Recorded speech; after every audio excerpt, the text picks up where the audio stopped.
You know, this is pretty sweet, but it's just not big enough. I want bigger, man. And I want gunships. And I want tanks. And I want... Oh, lag.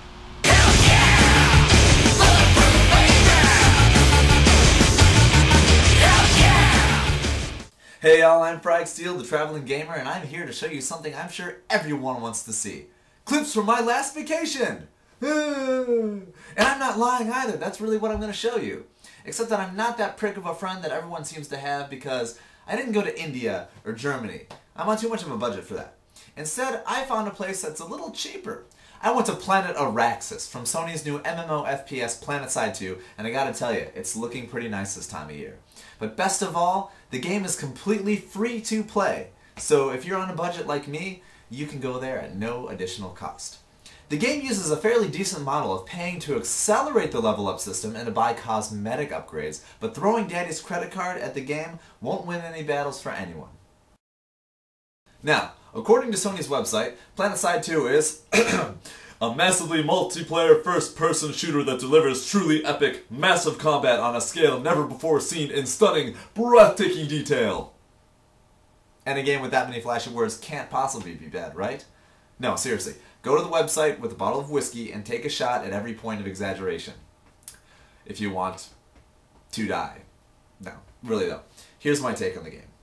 Being an MMOFPS means that it has an online persistent world with lots of players like your WoWs and your EverQuests, but unlike when you tell your dude to throw a fireball, instead, it's you throwing that fireball. You aim, point and click, and you shoot, just like your Counter-Strikes and your Team Fortress 2s. And with so many enemies, you need to join up in a squad, or else you're just nothing but a sitting duck.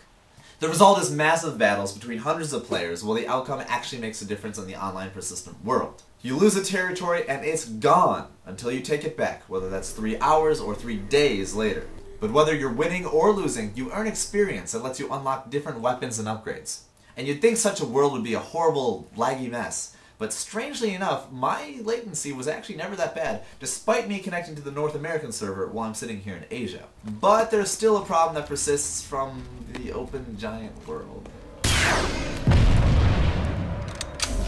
FPS drop.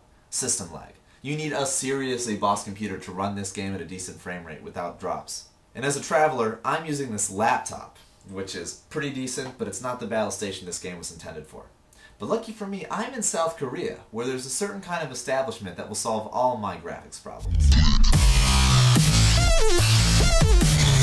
South Korea PC bombs, or PC rooms technically. They're kind of like LAN cafes, but on crack. Super amazing computers, super fast internet, and it's all for, I'm not even kidding, about $1 an hour.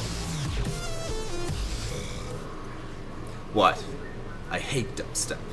Anyway, here I am in a PC bong outside of Cheongju, South Korea. The screens are huge, the seats feel great, and all over I can hear little kids playing Sudden Attack and Big Game Hunters. Thanks to the super fast internet, I was able to download PlanetSide 2 in just under an hour while I laddered on the Korean StarCraft II server. But I'm finally ready to play PlanetSide 2 in all its GPU whipping glory.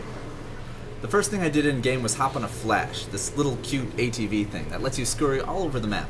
You have no guns, but you can get pretty much anywhere you want pretty quickly. The terrain is sick, and the constant war means I never have to drive far to find people taking part in the beautiful, time-honored tradition of killing each other.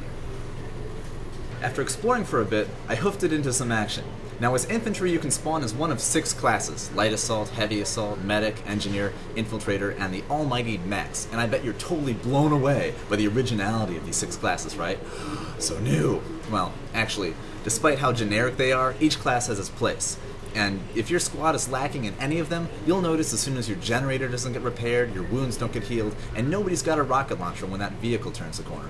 Oh, right, vehicles! They're everywhere and they're freaking awesome. After you collect enough resources from your faction's owned territories, you get to spawn one of a number of vehicles, from that light Tonka truck thing, to tanks, to fighters and gunships, and even a giant transport ship, aptly named the Galaxy. The controls are a bit awkward, but once you get the hang of it, it is so much fun. Infantry just die.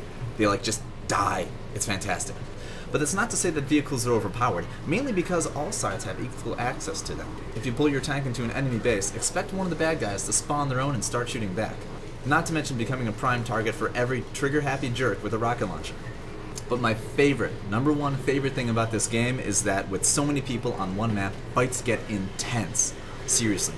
You go into a battle with 40 or 50 of your squad mates fighting against 40 or 50 of the other guy's squad mates, and there's vehicles, and there's flying things, and there's explosions everywhere, and the map is always changing. It's like, whoa, big, whoa, whoa.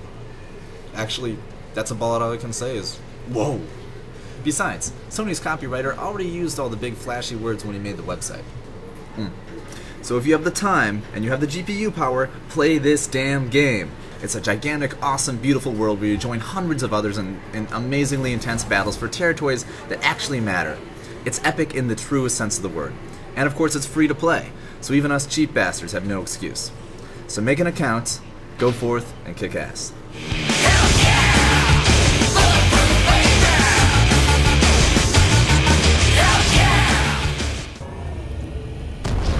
Oh shit. Oops.